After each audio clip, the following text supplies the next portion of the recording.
ఇక తెలంగాణలో స్థానిక సంస్థల ఎన్నికలు నిర్వహించడంలో కాంగ్రెస్ ఎందుకు అలసత్వ వైఖరిని అవలంబిస్తోంది? నిజంగానే రేవంత్ భయపడుతూ ఉన్నారా?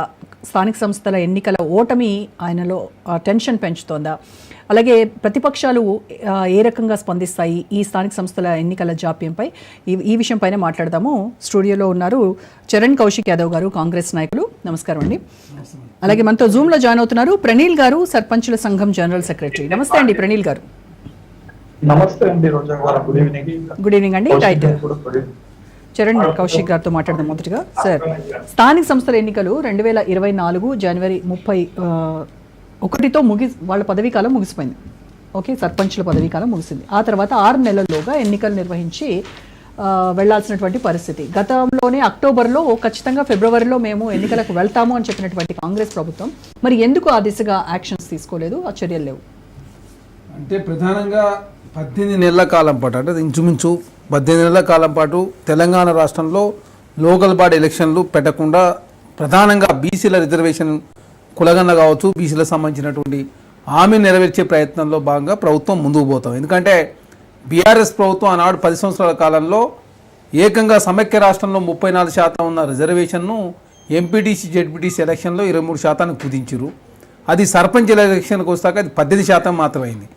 మున్సిపాలిటీ ఎలక్షన్లో 50% పెంచే అవకాశం ఉన్నా కూడా పెంచకుండా ప్రధానంగా బీసీలకు నష్టం జరిగింది. కాబట్టి కామారెడ్డిలో డిక్లరేషన్ కాంగ్రెస్ ప్రభుత్వం ప్రకటించి కులగన్న చేస్తాం, కులగన్న చేసిన తర్వాత 42% రిజర్వేషన్ ఇస్తానని చెప్పి ప్రభుత్వం భావించి తెలంగాణ రాష్ట్రంలో అధికారంలోకి వచ్చిన తక్షణమే అసెంబ్లీలో బిల్లు పాస్ చేసి దాదాపు తెలంగాణ 90 రోజుల పాటు ఎన్యుమరేటర్ కావచ్చు 2 సార్లు అవకాశం ఇచ్చి కులగన్న చేసిన తర్వాత బీసీలకు సంబంధించి జనాభా 56% ఉందని డిసైడ్ అయిన తర్వాత అసెంబ్లీలో బిల్లు పెట్టి విద్యా ఉద్యోగాల్లో 42%, అదే కాకుండా లోకల్ వాళ్ళలో 42% రిజర్వేషన్ ఇవ్వాలని చెప్పి ప్రభుత్వం భావించి అసెంబ్లీలో బిల్లు పెట్టిన తర్వాత గవర్నర్ గారు పంపించి గవర్నర్ గారు ఆమోదం తర్వాత అదేవిధంగా కేంద్ర ప్రభుత్వాన్ని పంపించిన తర్వాత తెలంగాణ రాష్ట్రంలో వచ్చే నెలలో భారత ప్రభుత్వము భారత పార్లమెంట్ సమావేశాలు జరగబోతూ ఉన్నాయి. కాబట్టి 18 నెలల పాటు ఆగినటువంటి మనము ఇంకొక 18 రోజుల పాటు ఆగినట్లయితే 9th షెడ్యూల్లో పెట్టించే అవకాశం కావచ్చు. కేంద్ర ప్రభుత్వం వైఖరి కూడా చాలా స్పష్టంగా తెలిసే అవకాశం ఉంది. అదే కాకుండా బీసీలకు సంబంధించినటువంటి జనగణనలో కులగణన పెట్టండి అని చెప్పేసి ఢిల్లీలో జంతర్ మంతర్ దగ్గర బీసీ సంఘాలు ధర్నా చేస్తే దానికి రాష్ట్ర ప్రభుత్వం నుంచి ముఖ్యమంత్రి గారు మంత్రులంతా పోయి అక్కడ సంఘీభావం ప్రకటించి కేంద్రంలో ఉన్నటువంటి భారతీయ జనతా నరేంద్ర మోడీ గారు ఓబీసీ పేరు మీద ప్రధానమంత్రి అవుతా ఉన్నారు. కానీ ఓబీసీలకు నష్టం చేసే పనులు వారు చేస్తూ ఉన్నారు. ఎందుకంటే వారు గుజరాత్ రాష్ట్రంలో బీసీలకు ఇస్తున్న రిజర్వేషన్ లోకల్ బాడీలో 10% మాత్రమే. అదే కాకుండా యూపీఎస్సీలో ఎస్సీ ఎస్టీ బీసీలకు అందరికి కలిపి కూడా 25% మించి కూడా అమలు కావడం లేదు. అదే కాకుండా కేంద్రంలో 50 లక్షల కోట్ల బడ్జెట్లో బీసీలకు 3% నిధులు కూడా ఇవ్వడం లేదు. అదే కాకుండా పార్లమెంట్లో పార్లమెంటు సెక్రటరీలు 90 మంది ఉంటే అందులో బీసీలు 3 మాత్రమే ఉన్నారని చెప్పేసి చాలా సందర్భంలో కాంగ్రెస్ పార్టీ మాట్లాడింది.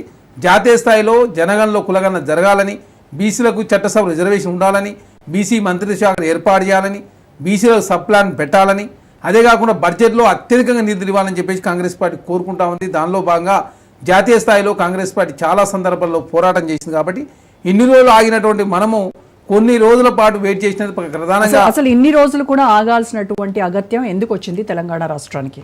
ప్రధానంగా బీసీలకు రిజర్వేషన్ 42% ఇచ్చే ఏకైక లక్ష్యంతో దాని మీద చాలా కోర్టు వివాదాలు వచ్చుడు, అదే కాకుండా పారదర్శకంగా విచారణ అదేవిధంగా కులగణన చేస్తే తప్ప గతంలో బీహార్లో ఆ బిల్లు నిలవలేదు. కాబట్టి చాలా రాష్ట్రాల్లో కులగణన చేసినప్పటికీ ఇబ్బంది జరిగింది. కాబట్టి కేంద్రం మొన్నటి వరకు జనగణనలో కులగణన చేస్తామని చెప్పేసి ఒప్పుకోలేదు. కాబట్టి కేంద్రం మీద ఒత్తిడి తెచ్చే ప్రయత్నం, తెలంగాణ రాష్ట్రంలో విద్యా ఉద్యోగాల్లో బీసీలకు సంబంధించిన రిజర్వేషన్ పెంచే ప్రయత్నం, అదే కాకుండా ఎస్సీ వర్గీకరణ చేసి ఎస్సీలకు సంబంధించినటువంటి ఆ వర్గీకరణ కూడా పూర్తిస్థాయి చేసిన భారతదేశంలోనే మొదటగా తెలంగాణ రాష్ట్రం చేసింది. అదే కాకుండా ఎస్సీలకు సంబంధించి కూడా క్యాబినెట్లో తెలంగాణ రాష్ట్రంలో గతంలో కేసీఆర్ గారి ప్రభుత్వంలో కన్నా కూడా 4 ఎస్సీలు క్యాబినెట్ మినిస్టర్లు ఉన్నారు. అందులో ఎస్సీ మాలలు 2, మాదిగలు 2, అదే కాకుండా స్పీకర్గా కూడా ఎస్సీ ఉన్నటువంటి సందర్భం.